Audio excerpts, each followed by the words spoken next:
Hi guys, welcome to my Bangla blog channel. আমি অনেক দিন বাদে ইউটিউবে ভিডিও দিচ্ছি, কারণ আমার সামনে পরীক্ষা ছিল বলে ইউটিউবে ভিডিও দেওয়া হয়নি। আর তার সাথে এডিটিং করতে হয়, তো অনেকটা টাইম লাগে, আর কোথাও যাইও নি। তো আজকে আমরা যাচ্ছি, তারাপীঠে যাচ্ছি পুজো দেবো বলে। আমি, বাবা, বোন, মামা আর মামি যাচ্ছে, আর একটা ড্রাইভার নিয়ে নেওয়া হয়েছে কারণ অনেকটা ডিস্টেন্স, তো একা বাবা চালানো সম্ভব নয়। এটা আমার ফার্স্ট টাইম, আমি আগে কখনো আসিনি তারাপীঠে, আর মন্দিরটাও কখনো দেখিনি। তো আমার এসে বেশ ভালোই লাগলো, কিন্তু অনেকটা দূর।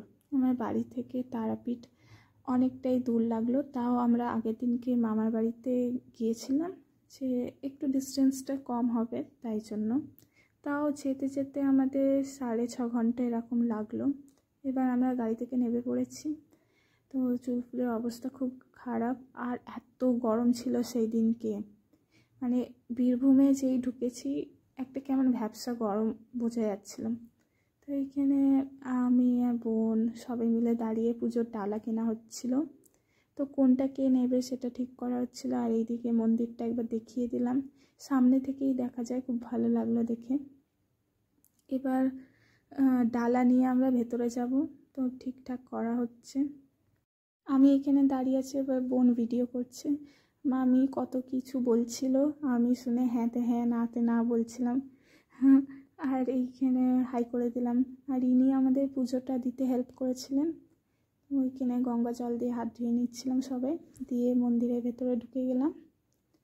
তো অনেকটাই ভিড় ছিল, তাও বলছে নাকি সেদিনকে কম ভিড় ছিল। এবার জানি না, আমি কখনো আসিনি।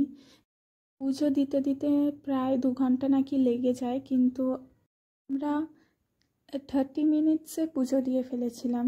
খুবই ভালো লাগলো যে এটা জেনে 2 ঘন্টা লাগে, অনেকটাই দাঁড়াতে হতো, কিন্তু খুব তাড়াতাড়ি হয়ে গেছিলো। এখানে আমি আর বোন একটু ভিডিও করছিলাম। এখানে এবার পুজো দেওয়ার জন্য লাইন শুরু হয়েছে। খুব তাড়াতাড়ি চলে গেছিলাম, মানে লাইনে বেশিক্ষণ দাঁড়াতে হয়নি। এবার পুজো দেওয়া হয়ে গেছে, বোনকে বলছি আয় এখানে তাড়াতাড়ি আয়।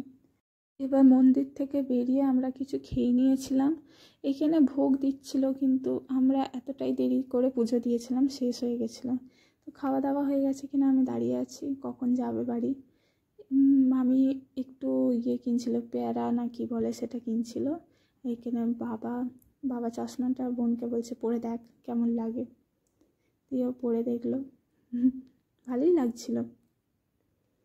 এইখানে আমরা ওয়েট করছিলাম। তারপর বাড়ি ফেরার সময় আমরা যেতে যেতে অনেক কটা দোকান দেখলাম। পাশে শ্মশান ঘাট ছিল, যাইনি আমি, কারণ আমার ভালো লাগছিল না শ্মশানে যেতে, সবাই নাকি দেখতে চায়, তো আমার ইচ্ছা ছিল না, তাই জন্য যাইনি। রাস্তায় দাঁড়িয়েছিলাম, তো 2টো বউ পাস করলো আমাদের সামনে থেকে, বলতে বলতে যাচ্ছিল যে শ্মশানে গেলাম, একটা মরা দেখলাম না, কি ভাগ্য, এরকম বলে চলে গেলাম। আমি আর বোন ভাবছি হাসবো না কি করব। তো এই একটা ইনসিডেন্ট। তো আমরা ফেরার পথে এত বৃষ্টি হচ্ছিল, মানে পুরো আকাশ পুরো সাদা হয়ে গেছিলো, প্রচুর ঢেলে বৃষ্টি হচ্ছিল। তো ওই সাবধানে যাওয়া হয়েছিল, যেতে বর্ধমানের এই সাইডটা বৃষ্টি হয়নি, ওই দিকটাই বৃষ্টি হচ্ছিল। তো এইখানটা আমরা একটু দাঁড়িয়েছিলাম, চা খাবো বলে আমি গাড়িতে বসেই ছিলাম। আমরা বর্ধমানে চলে এসেছি। বর্ধমান থেকে মামার বাড়ি আর কিছুক্ষণ রাস্তা, তারপরেই আমরা বাড়ি চলে যাব। তো ব্লগটা এখানেই এন্ড করছি। ব্লগটা ভালো লাগলে লাইক, শেয়ার আর সাবস্ক্রাইব করে দিও। দেখা হচ্ছে পরের ব্লগে। Till then, bye bye, tata.